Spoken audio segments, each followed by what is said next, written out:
오늘 주신 하나님의 말씀은 고린도전서 10장 14절에서부터 11장 1절까지의 말씀입니다. 말씀이 많이 길기 때문에 14절에서부터 22절까지 제가 읽어드리겠습니다. 그런즉 내 사랑하는 자들아 우상 숭배하는 일을 피하라. 나는 지혜 있는 자들에게 말함과 같이 하노니 너희는 내가 이르는 말을 스스로 판단하라. 우리가 축복하는 바 축복의 자는 그리스도의 피에 참여함이 아니며 우리가 떼는 떡은 그리스도의 몸에 참여함이 아니냐. 떡이 하나요 많은 우리가 한 몸이니 이는 우리가 다 한 떡에 참여함이라. 육신을 따라 난 이스라엘을 보라. 제물을 먹는 자들이 제단에 참여하는 자들이 아니냐. 그런즉 내가 무엇을 말하느냐. 우상의 제물은 무엇이며 우상은 무엇이냐.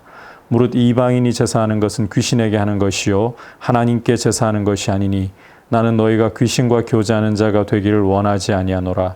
너희가 주의 잔과 귀신의 잔을 겸하여 마시지 못하고 주의 식탁과 귀신의 식탁에 겸하여 참여하지 못하리라. 그러면 우리가 주를 노여워하시게 하겠느냐. 우리가 주보다 강한 자냐. 아멘.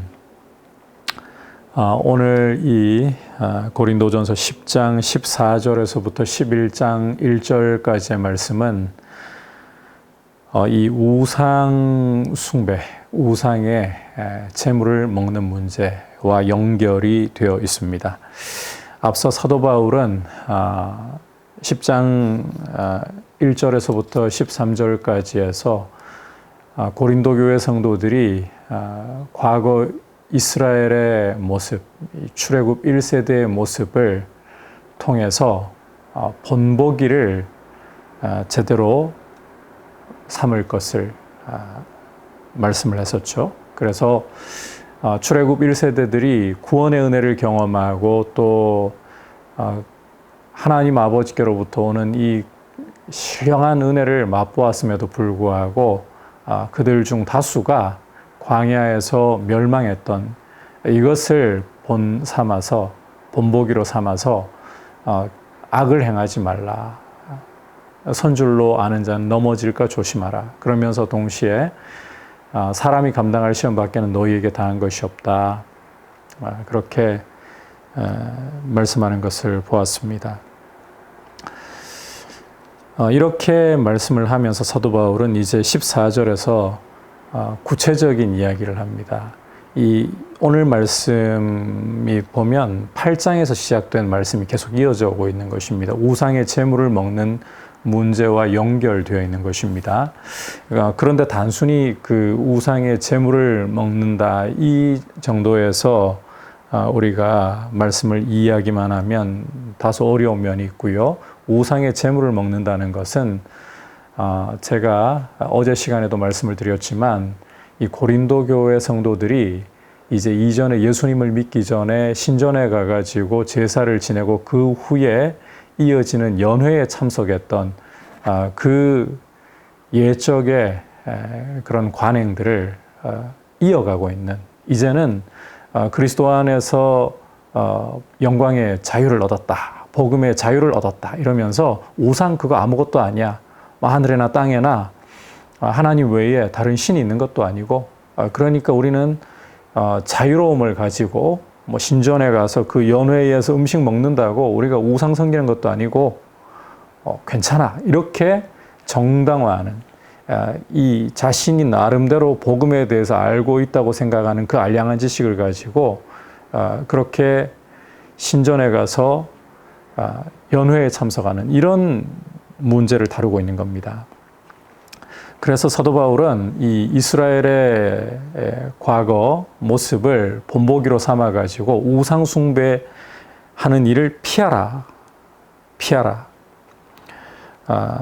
그리고 사도 바울은 지혜 있는 자들에게 말함과 같이 하노니 너희는 내가 이르는 말을 스스로 판단하라. 그러면서 이제 성만찬을 먼저 이야기를 합니다. 16절부터 보시면 성찬 때에 그 축복하는 축복의 자는 그리스도의 피에 참여함이 아니냐, 또 우리가 떼는 떡은 그리스도의 몸에 참여함이 아니냐.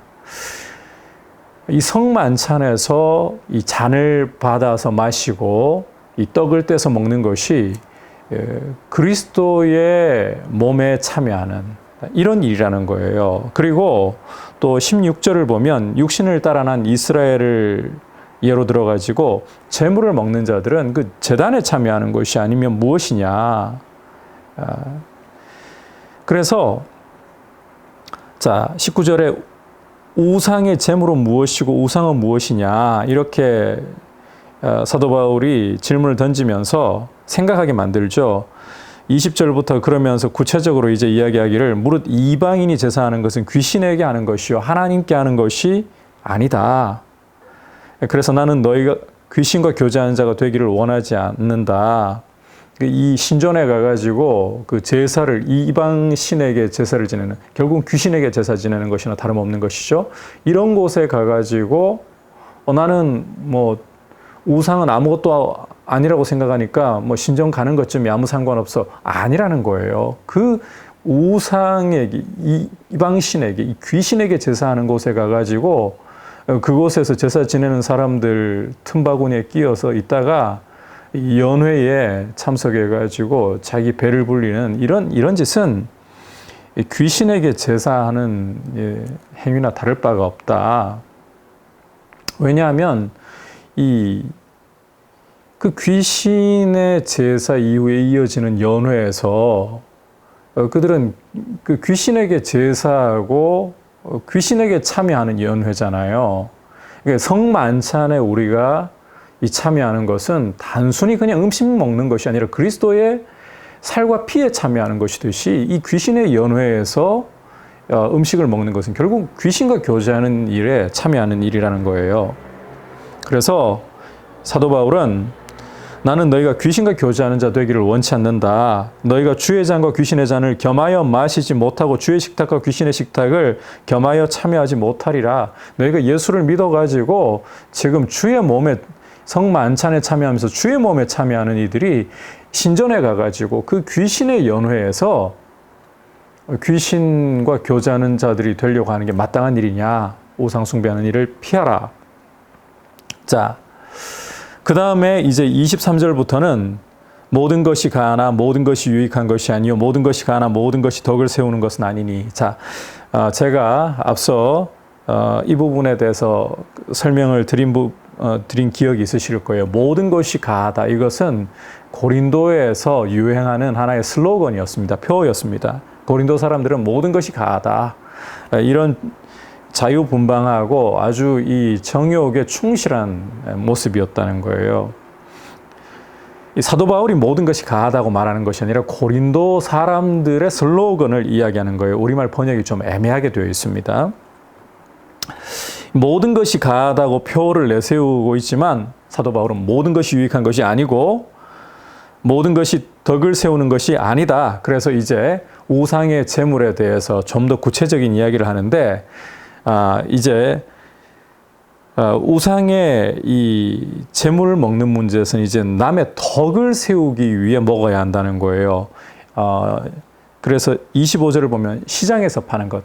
이 경우는 이제 앞에 말씀한 것과 다릅니다. 앞에는 신전에 가가지고 제사 후에 그 연회, 이어지는 연회, 우리가 예배를 드리고 성만찬을 먹는 것과 마찬가지로 귀신에게 제사하고 그 이후에 이어지는 더러운 만찬이라고 할 수 있는 거죠, 소위. 그것이라면 이제 여기서 사도 바울이 다루고 있는 것은 그런 신전에서의 그 연회 음식이 아니라 시장에 내다 파는 음식. 그러니까 대개 이 당시 고린도 시장에는 먼저 신전에서 제사를 지낸 그 제물이 나와서 이제 팔리고 있는 거예요. 이런 음식의 경우는 뭐 대부분 그렇게 나오는 거니까 양심을 위해서 묻지 말고 그냥 먹으면 된다. 왜냐하면 26절에서도 바울이 말씀하듯이 땅과 거기 충만한 것이 다 주님의 것이기 때문에 우상이라는 것은 사실 존재하지도 않는 그 우상은 그저 헛된 것일 뿐이기 때문에 실제로는 땅과 만물이 주님의 것이기 때문에 시장에서 파는 것은 이게 우상의 제물입니까? 굳이 묻지 말고 남의 양심을 위해서 먹으라는 거예요. 자, 그리고 27절부터 보시면 또 이제 불신자 중에 예수님을 믿지 않는 사람 중에 누가 청해가지고 자, 함께 식사를 나누는데 그냥 아무 말 없이 내놓은 것은 양심을 위해서, 상대방의 양심을 위해서 묻지 말고 먹으라는 거예요. 그런데 초대한 사람이 그거 우상의 제물이야. 우상에게 바쳐줬던, 신전에서 제사를 지냈던 제물이야. 이러면 상대방의 양심을 위해서 먹지 말라는 거예요. 그래서 29절에 일반적인 원리를 이야기하고 있죠. 내가 말한 양심은 너희 것이 아니요 남의 것이니 어찌하여 내 자유가 남의 양심으로 말미암아 판단받으리요. 그래서 이 남의 양심을 위하라. 우상의 제물 문제에서 이제 신전에서 연회 가운데에서는 먹지 말라. 간단하게 이야기하면, 그러나 이제 이 시장에 나온 이 제물의 경우라든지 집에 초대를 받아가지고 이 제물이 나온 경우, 이런 경우는 귀신의 연회와는 다른 경우죠. 파는 사람이든지 내어놓는 사람이든지 아무 말 없으면 그 사람의 양심을 위해서 묻지 말고 먹고, 그런데 밝혀서 이거 우상의 제물이다 그러면 먹지 말라. 그렇게 해서 상대방으로 하여금 이 거리낌이 되지 않도록, 야, 예수 믿는다더니 뭐 우상의 제물 내가 이렇게 알려줬는데도 잘만 먹네? 그렇게 거리낌이 되지 않도록. 그리고 더 적극적으로는 31절을 보면 너희가 먹든지 마시든지 무엇을 하든지 다 하나님의 영광을 위하여 하라. 하나님의 영광을 위하여 하라는 거예요.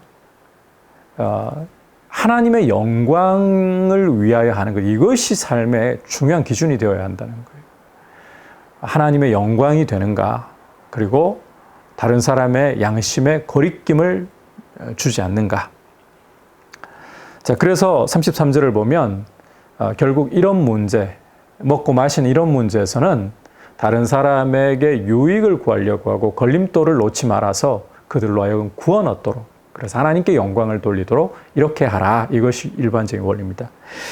그러면서 사도 바울은 11장 1절에서 내가 그리스도를 본받는 자 된 것 같이 너희는 나를 본받는 자가 되라. 나를 봐라. 내가 그리스도를 본받기 위해 힘쓰고 있지 않느냐. 앞서 9장에서 자신이 사도로서 권리를 다 행사할 수 있지만 복음을 위해 자기의 권리를 다 행사하지 않았던 그 모습을 염두에 두고 이야기를 하는 거예요. 그것처럼 너희도 너희 자유라고 함부로 막 쓰지 말라. 나를 본받고 복음을 위하여, 하나님의 영광을 위하여, 다른 사람의 양심을 위하여 걸려 넘어지지 않고 그들로 구원을 얻도록 그렇게 하라. 이렇게 말씀하고 있는 겁니다. 오늘 이 말씀을 통해서 그리스도인으로서 우리가 복음 안에서 누릴 수 있는 자유를 하나님의 영광을 위해 사용하는데, 먹든지 마시든지 무슨 일을 하든지 하나님의 영광을 위하여 내가 하고 있는 일이, 우리는 이 질문을 가장 먼저 드려야 됩니다. 하나님께 영광이 되는가? 하나님을 기쁘시게 하는 일인가? 두 번째는 이것을 통해서 다른 사람을 걸려 넘어지게 하지 않고 그들의 이 양심이 거리끼게 하지 않고 오히려 그들로 유익을 얻어 구원을 얻도록 이끌 수 있는가? 이 질문을 던지면서 우리의 삶을 살아가는 것이 중요합니다. 그리스도인으로서 이러한 모습을 잘 갖출 수 있기를 축복합니다. 다시 한번 강조합니다. 먹든지 마시든지 무슨 일을 하든지 첫 번째 하나님의 영광을 위하여, 두 번째 이웃의 유익과 그들의 구원을 위하여 하라. 그래서 사도 바울처럼 그렇게 복음을 위해 자신을 절제하고 자신을 제어할 수 있는 이런 그리스도를 닮아가는 모습을 오히려 본받으려고 하자. 이렇게 주님 앞에 귀하게 드릴 수 있기를 축복합니다. 함께 말씀을 생각하면서 이제 기도하도록 하겠습니다. 오늘 말씀에서 이 우상의 제물, 우상 숭배를 피하라고 하면서 우상 제물을 먹는 문제를 다루었었죠. 결국 원리는 이거예요. 먹든지 마시든지 무엇을 하든지 간에 하나님의 영광을 위하여 하라. 그리고 이웃의 유익을 위해 그들이 구원 얻을 수 있기를 사모하면서 하라. 우리에게 이런 모습으로 우리 삶에 주님을 위해, 복음을 위해 살아갈 수 있게 해달라고 같이 기도하고, 아울러서 남과 북의 관계가 하루속히 평화롭게 통일을 이룰 수 있는 은혜를 볼 수 있도록 주님께서 그렇게 남과 북을 평화롭게 통일을 하시는 은혜를 주시도록 그리고 코로나 사태가 하루속히 종식될 수 있도록 은혜 주옵소서. 같이 기도하겠습니다. 하나님 아버지, 오늘 말씀을 통해서 먹든지 마시든지 무엇을 하든지 간에 하나님의 영광을 위하여 하고 또 이웃의 유익을 구하여 그들로 하여금 구원을 얻을 수 있도록 하라고 하는 말씀을 들었습니다. 주님, 우리의 삶의 모든 순간들에 하나님이 정말 이 일을 기뻐하실까? 하나님의 영광을 위한 것인가? 이렇게 질문을 던지면서 우리를 위하여 십자가에 생명 주신 주님 앞에 우리의 사랑을 드리며 주님 닮아가는 길을 걸어갈 수 있도록 도와주시옵소서. 주님, 무엇보다도 우리에게 주신 자유를 우리가 마음대로 하려고 하는 것이 아니라 참으로 오늘 말씀을 통해 보았던 것처럼 하나님 영광을 위해, 이웃의 유익을 위해 잘 쓸 수 있도록 늘 우리가 영적으로 깨어있게 하시고 주의 은혜 가운데 붙잡혀 있게 하여 주옵소서. 아버지, 남과 북의 관계가 지금 또다시 껄끄러운 가운데 있습니다. 아버지, 저 북녘 땅 가운데 하루속히 문이 열릴 수 있도록 아버지, 지금과 같은 모든 도발적인 이야기들이 주님의 은혜 가운데 다 가라앉고 평화롭게 남과 북이 통일을 이룰 수 있는 길이 열릴 수 있도록 은혜를 허락하여 주시고 압제받는 수많은 영혼들 하루속히 압제에서 풀어지게 하여 주옵소서. 주님, 이 코로나 사태도 하루속히 종식될 수 있도록 크신 긍휼로 돌보아 주셔서 백신과 치료제가 속히 개발될 수 있도록 주님 크신 긍휼로 돌보아 주옵소서. 예수님의 이름으로 기도드립니다. 아멘.